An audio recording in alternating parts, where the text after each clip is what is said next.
मित्रों, हम सब ने रामायण जरूर देखी है, लेकिन क्या कभी आपने देवी सीता माँ से कुछ सीखने की कोशिश करी है?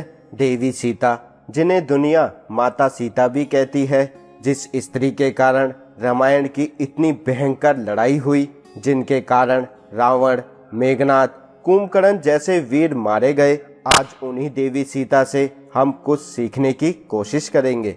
और अगर आप एक स्त्री हैं तो आपको देवी सीता की इन बातों को जरूर सीखना चाहिए। आज आप सभी अच्छे से जान पाएंगे कि देवी सीता इतनी महान क्यों थी। आज हम आपको बताएंगे कि आप देवी सीता से क्या सीख सकते हैं। नमस्कार मित्रों, आपका एक बार फिर तहे दिल से स्वागत है आपके अपने चैनल सनातन डायरी में। मित्रों, देवी सीता की सबसे अच्छी बात ये थी कि वो सवाल पूछती थीं। सीता जी जब छोटी थीं तो वो काफ़ी ज़्यादा जिज्ञासु थीं। सीता जी अपने शिक्षकों, अपने माता पिता, अपने दोस्तों से काफ़ी सवाल पूछा करती थीं, जिससे ये पता चलता है कि सीता जी को नई बातें जानने का और ज्ञान अर्जित करने का कितना ज़्यादा शौक था। पर आजकल हम क्या देखते हैं, लोग और स्टूडेंट सवाल पूछने से डरते हैं। आज लोगों को लगता है कि सवाल पूछने से उनकी इज्जत नहीं होगी। लोगों को लगता है कि वो अगर सवाल पूछते हैं तो दूसरों को पता चल जाएगा कि उनको कुछ भी नहीं आता, जो बिल्कुल गलत है। आप जितने ज़्यादा सवाल पूछेंगे आपको उतने ज़्यादा जवाब मिलेंगे, और आपको जितने ज़्यादा जवाब मिलेंगे आप उतना ही ज़्यादा सीखोगे, और आप जितना ज़्यादा सीखोगे आप उतने ही ज़्यादा बड़े बनोगे, और आप जितने ज़्यादा बड़े बनोगे आपकी उतनी ही ज़्यादा इज्जत की जाएगी। इसीलिए अगर आप एक स्टूडेंट हैं तो आपको सीता जी से ये ज़रूर सीखना चाहिए।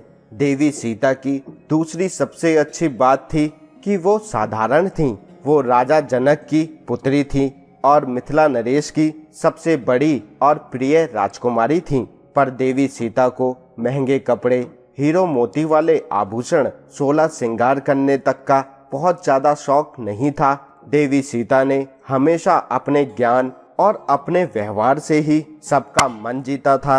अयोध्या की महारानी होने के बावजूद सीता जी ने लगभग अपना सारा जीवन साधारण कपड़ों और बिना आभूषणों के बिता दिया था। उनका रहने का ये साधारण तरीका ही उनकी महानता का कारण था। आज के युग की महिलाओं को भी ये सीखना चाहिए कि साधारण ही सच्ची सुंदरता है।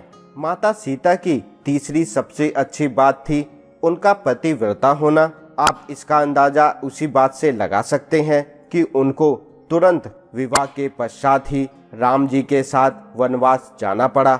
देवी सीता चाहती तो अयोध्या में महल में आराम से रह सकती थी। इतना ही नहीं, जब रावण सीता जी का हरण कर अपने महल में ले गया और सीता जी को लंका की महारानी बनाने का प्रस्ताव दिया, तब भी देवी सीता ने रावण के इस प्रस्ताव को ठोकर मार दिया था और रावण के घमंड को तोड़ दिया था। देवी सीता अपने पति धर्म को निभाते हुए अपने स्वामी का इंतजार करने लगी थी।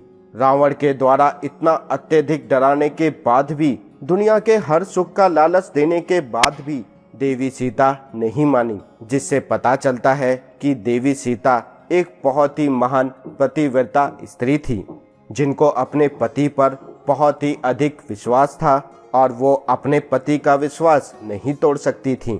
इससे हमें महिलाओं और पुरुषों दोनों के लिए ही सीख मिलती है कि आप भले ही देवी सीता और राम जी जैसे नहीं बन सकते, लेकिन आप इतना तो कर सकते हैं कि अपने हमसफर का विश्वास कभी ना तोड़ें।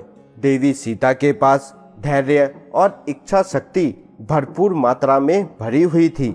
इतिहास इस बात का साक्षी है कि देवी सीता के अंदर कितना अधिक धैर्य था। सीता जी ने कभी भी हालात से समझौता कर हार नहीं मानी। रावण जब सीता को उठाकर लंका ले गया, वो दिन रात 24 घंटे 365 दिन सीता जी को अशोक वाटिका में एक पेड़ के नीचे बिताना पड़ा। सर्दी हो या बरसात, हर मौसम में सीता जी ने काफ़ी अधिक दुख झेले, पर उस सब के बावजूद भी सीता जी ने रावण की एक बात नहीं मानी और वो लंका में रहकर भी पवित्र बनी रही। यही नहीं, जब सीता जी लंका से अयोध्या वापस लौटकर आई और उसके बाद जब वहाँ की जनता ने उनके ऊपर ही पवित्रता के सवाल उठा दिए, तब देवी सीता ने अपने दिल पर पत्थर रखकर खुद को अपने परिवार और अपने प्रिय पति से भी अलग कर लिया, ताकि देवी सीता की वजह से कुल का नाम ना खराब हो और वो जंगल में जाकर अपने जीवन को व्यतीत करने लगी। इस सब को देखने से पता चलता है कि देवी सीता के अंदर कितनी ज्यादा इच्छा शक्ति और कितना ज्यादा धैर्य था। मित्रों, धैर्य स्त्रियों का कहना होता है, पर आज के समय में लोगों के अंदर धैर्य बहुत ही कम रह गया है, जिसके कारण आजकल परिवार में झगड़े होते रहते हैं। स्त्रियों और पुरुषों दोनों को देवी सीता से धैर्य और इच्छा शक्ति के बारे में जरूर सीखना चाहिए। अगर आप चाहते हैं कि आपका जीवन आसान हो जाए, सब आपकी इज्जत करें, आसपास के लोग आपको पसंद करने लगें, तो आपको अपने आप को धैर्यवान बनाना होगा।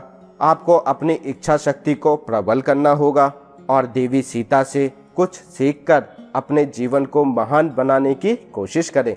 मित्रों, मानव जीवन कई योनियों के बाद मिलता है। आप इसको यूं ही व्यर्थ ना कीजिए। आप अपने जीवन में कुछ ऐसे काम कीजिए जिससे आपके माता पिता को आपके ऊपर गर्व हो। आप अपने आप को भी ऐसा बनाइए कि लोग आपको देखकर आपके बारे में कुछ अच्छा बोलें। अपने आप को ऐसा बनाइए कि लोग आपसे कुछ सीखें और आप भी दूसरों के लिए मिसाल बने। मित्रों, मैं आपसे प्रार्थना करता हूँ कि अगर आपके घर में कोई स्त्री है तो आप उसको इस वीडियो को जरूर दिखाएं, ताकि वो देवी सीता से कुछ सीख सकें। आज के लिए बस इतना ही। अब हमें दीजिए इजाज़त। आपका बहुत बहुत शुक्रिया।